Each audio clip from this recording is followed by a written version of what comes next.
But first cinema మాత్రం master కదా. Release అయింది మాస్టర్ అండి. ఫస్ట్ సినిమా అయితే అన్నపూర్ణ అండి. అన్నపూర్ణ ఫస్ట్ అన్నపూర్ణ స్టూడియో అండి. అన్నపూర్ణలో నాకు ఆ స్టూడియోలో చాలా మేలు జరిగిందండి. చాలా సందర్భాలు. సినిమా ఇండస్ట్రీ అనగానే మెగాస్టార్ ఎన్ని వీధులైనా ఇవ్వచ్చు ఆయనకి. సో మరి ఆయనతో కలిసి స్క్రీన్ షేర్ చేసుకోవడం కానీ లేదా ఆయన సినిమాలో చేయడం అనే అవకాశం వచ్చినప్పుడు ఏంటి మీ ఫీలింగ్? అదేంటండి ఫ్యాన్ బాయ్ ఇంకంతే ఖచ్చితంగా. చిరంజీవి గారి సినిమాలో చేయటం వల్లనే అంత రికగ్నిషన్ వచ్చింది శివాజీకి.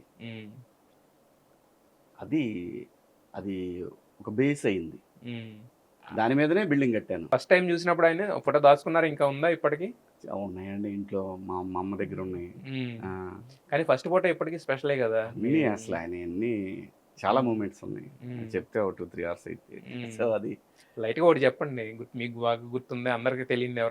ముందు కూడా షేర్ చేశానండి. ఏది ఇంటర్నెట్ కట్టింది ఒకటే షేర్ చేశారు, అది కాకుండా ఇంకేమంటే కట్ట ఇది ఇచ్చాడు సార్.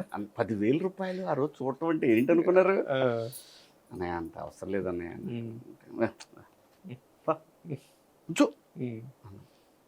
చాలా హ్యాపీగా ఉన్నారు ఆ రోజు ఆయన. వేణుమాధవ్ అన్నయ్య ఎవరో చెప్పాడు, రెంట్కి కూడా ఇబ్బంది పడుతున్నాడు సార్ వాడు అని చెప్పినట్టున్నాడు. ఆ రోజు ఇచ్చారు ఆయన మహానుభావుడు. అది తెలుసు. అది కాకుండా ఇంకేమన్నా ఉంటే చెప్పండి చిరంజీవి గారితో. ఎందుకంటే మీరు చేసిన సినిమాలు ఒకటి కాదు కదా. ఇంద్రా చేసేటప్పుడు ఆయనతో ఉన్న కాంబినేషన్లో ఫిలిం సిటీలో 2 రోజులు 3 రోజులు భోజనం పెట్టారు ఆయన, నేను అన్నయ్య. దాని తర్వాత అన్నయ్య గారు ఇంటికి పిలిచారు. చిరంజీవి గారి ఇంట్లో దోశలు చాలా ఫేమస్ అన్నమాట. అవును, ఇప్పటికే ఆయన వేస్తుంటారు. దోశ కోడికూర అసలు వేరే లెవెల్.